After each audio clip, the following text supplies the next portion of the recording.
Assalamualaikum warahmatullahi wabarakatuh. Nama saya Sapra Tiwi dengan NPM 0321180057. Di sini saya akan memenuhi tugas UAS mata kuliah Micro Teaching. Assalamualaikum warahmatullahi wabarakatuh. Waalaikumsalam warahmatullahi wabarakatuh. Sebelum mulai pembelajaran hari ini, alangkah baiknya kita berdoa terlebih dahulu ya. Untuk ketua kelas, silakan dipimpin berdoa teman-temannya. Berdoa dimulai. Berdoa selesai. Oke, terima kasih ketua kelas. Selanjutnya, seperti biasa, kita akan menyanyikan lagu wajib Indonesia Raya ya. Semuanya dipersilakan untuk berdiri.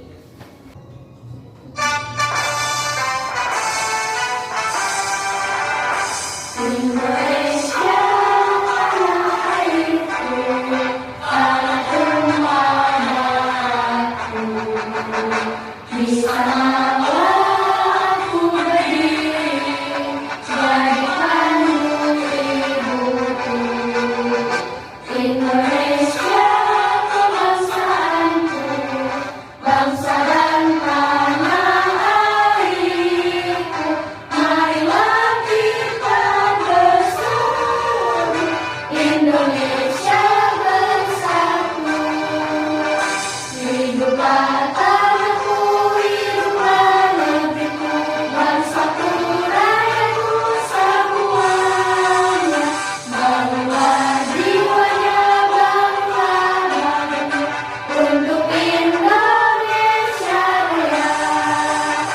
Indonesia Raya, merdeka, merdeka, tanahku, negeriku yang ku cinta. Indonesia Raya, merdeka, merdeka, hiduplah Indonesia Raya.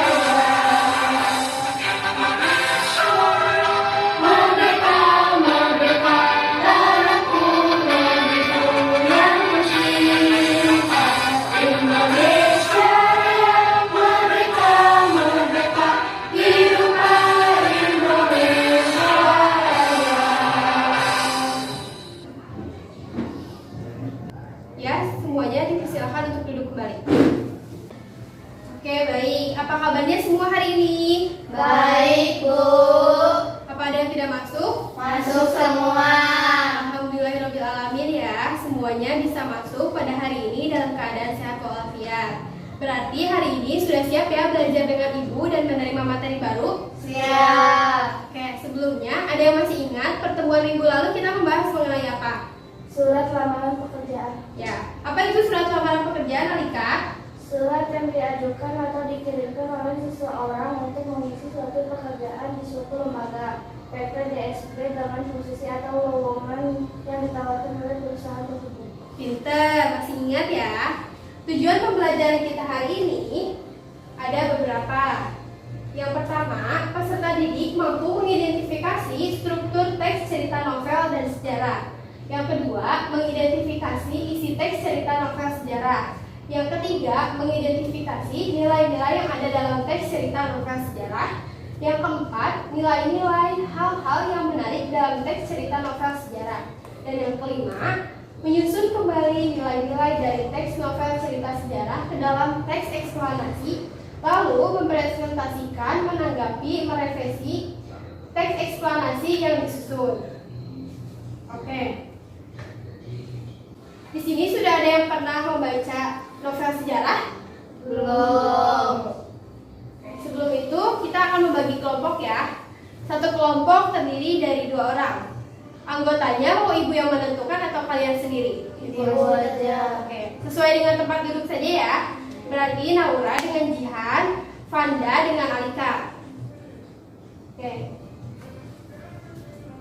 Nah, selanjutnya di sini ada contoh cover dari teks novel sejarah. Judulnya apa? Ada yang bisa baca? Gajah Mada. Ya, di sini judul novelnya Gajah Mada. Oke, Ibu akan membagikan materi. Satu kelompok akan mendapat 1 materi. Di sini. Lalu kalian akan mengamati dan membaca, lalu membuat resume dari materi ini ya. Waktu pengerjaannya 15 menit.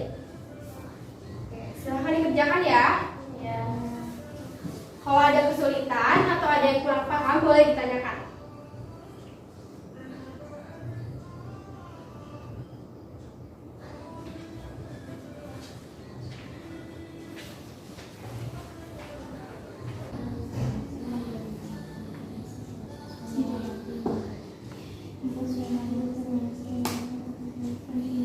Materi pembagian teks novel sejarah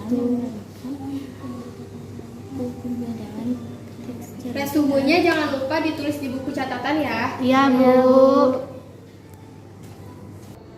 Oke, waktunya sudah habis ya. Di sini Ibu akan menjelaskan terlebih dahulu pengertian dari teks cerita novel sejarah.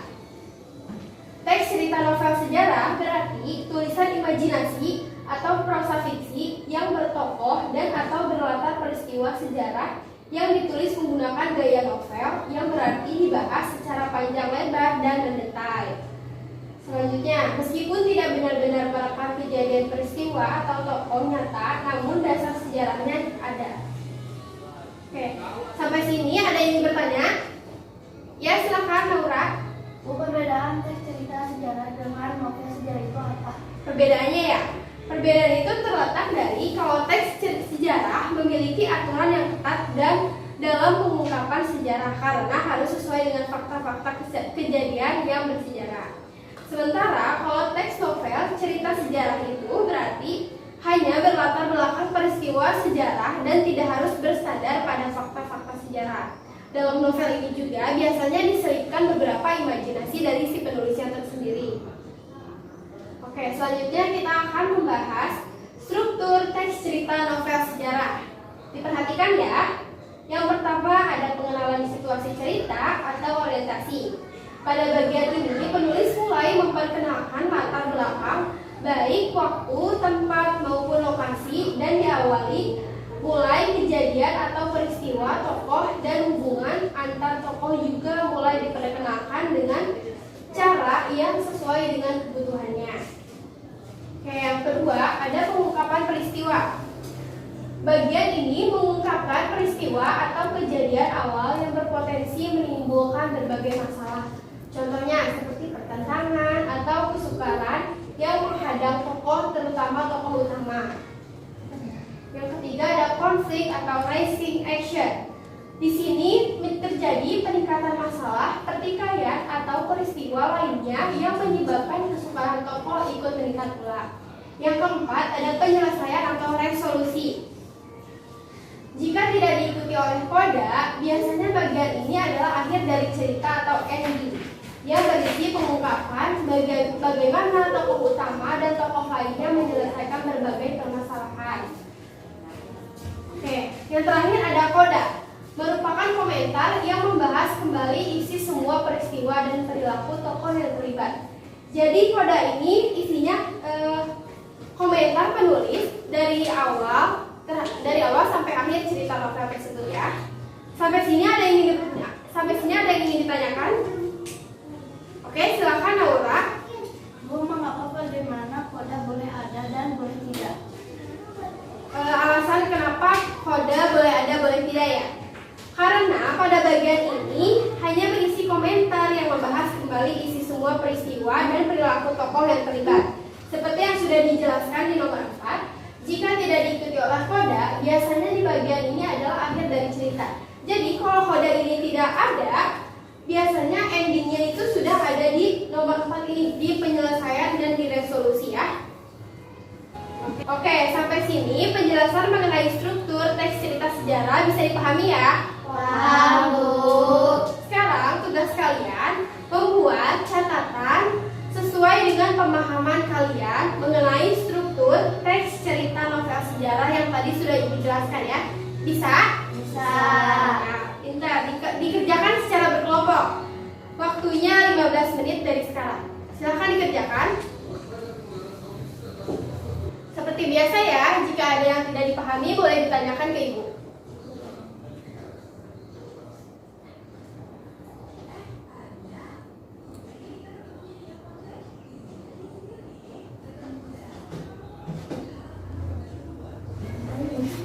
Oke, waktu pengerjaannya sudah habis ya.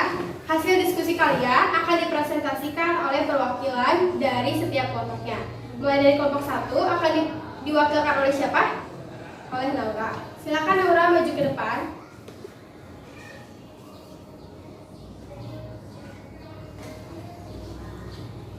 Silakan dibacakan, yang lain memperhatikan ya. Orientasi mengenalkan para tokoh utama novel tersebut. Mengungkapkan peristiwa. Pada saat Raja Hayam Wuruk memiliki keinginan untuk melamar Putri Dyah Pitaloka. Komplikasi antara Raja Sunda Galuh dengan Gajah Mada akhirnya memicukan terjadinya perang. Resolusi Putri Dyah Pitaloka. Koda sebuah rapor merah bagi seluruh Gajah Mada, diantaranya prestasi melambarkan sayap Majapahit di seluruh Nusantara.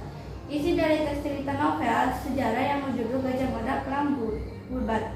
Ceritakan perang yang terjadi antara Kerajaan Majapahit dan Kerajaan Sunda. Perang ini terjadi di Pesagrahan Budat, tempat penginapannya rombongan Kerajaan Sunda yang datang ke Majapahit. Perang ini terjadi pada tahun 1279 Saka atau 1357 Masehi pada masa pemerintah Raja Hayam Wuruk di Majapahit. Ya, terima kasih Naura sudah membacakan. Boleh duduk kembali dan yang lain beri tepuk tangan untuk Naura. Selanjutnya, kelompok 2 akan mempresentasikan hasil diskusinya juga. Akan diwakilkan oleh siapa? Oke, Fanda silakan maju ke depan.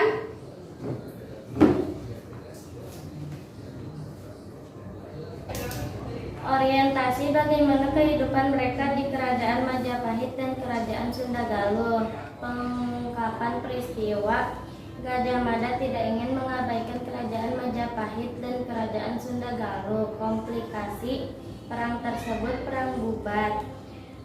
Resolusi dalam novel Gajah Mada Perang Bubat berakhir dengan tragis, yaitu dengan kekalahan Kerajaan Sunda Galuh dan peristiwa bunuh diri yang dilakukan oleh Putri Dyah Pitaloka.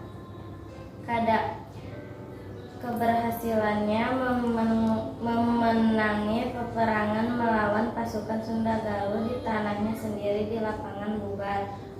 Isi dari teks novel sejarah yang berjudul Gajah Mada Perang Bubat. Peperangan antara dua kerajaan. Oke, baik. Silakan Fanda kembali ke tempat duduknya. Yang lain berikan tepuk tangan untuk Fanda.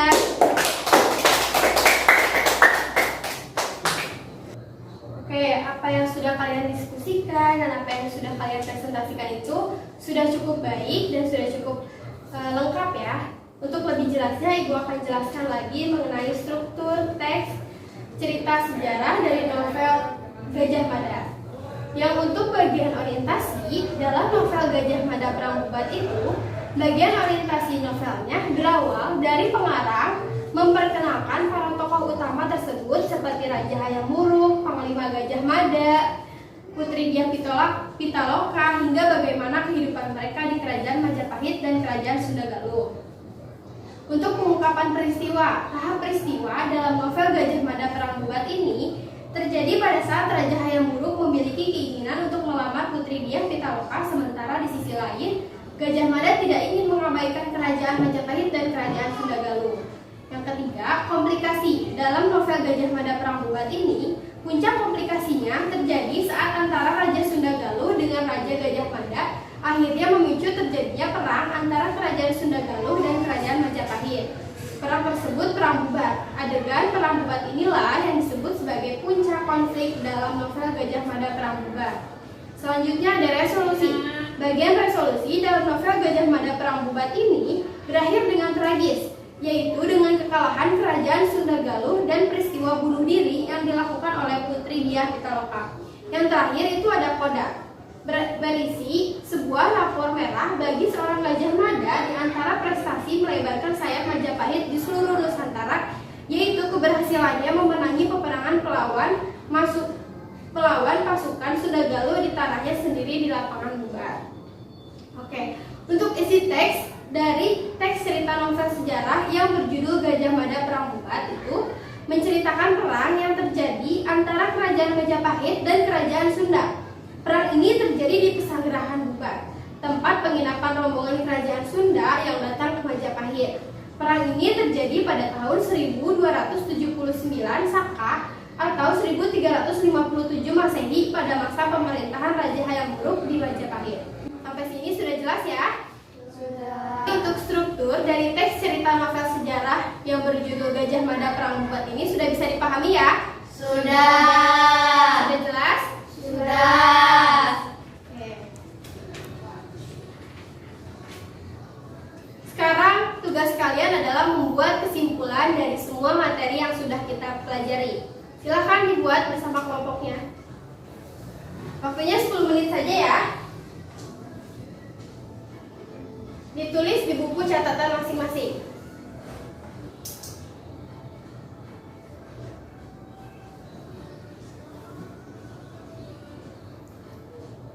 Oke, waktu untuk membuat kesimpulannya sudah habis ya. Sekarang kalian kumpulkan ke depan hasil diskusi yang tadi.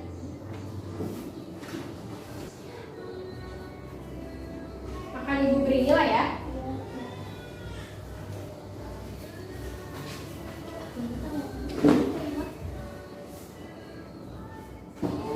Oke, sekarang Ibu akan beri kalian PR ya. PR-nya masih dikerjakan secara berkelompok, masih sama seperti tadi kelompoknya. PR-nya itu mencari novel sejarah dengan judul baru ya. Lalu dianalisis lagi struktur dan isinya seperti tadi yang kalian kerjakan barusan ya. Dikumpulkannya minggu depan lalu dipresentasikan kembali seperti tadi. Oke. Siap ya mengerjakan PR dari Ibu? Siap, Bu. Ya, Ibu yakin kalian bisa semua mengerjakan PR-nya ya, karena Ibu tahu kalian itu semua anak yang hebat-hebat dan pintar semua. Oke, pembelajaran hari ini Ibu cukupkan saja sampai di sini.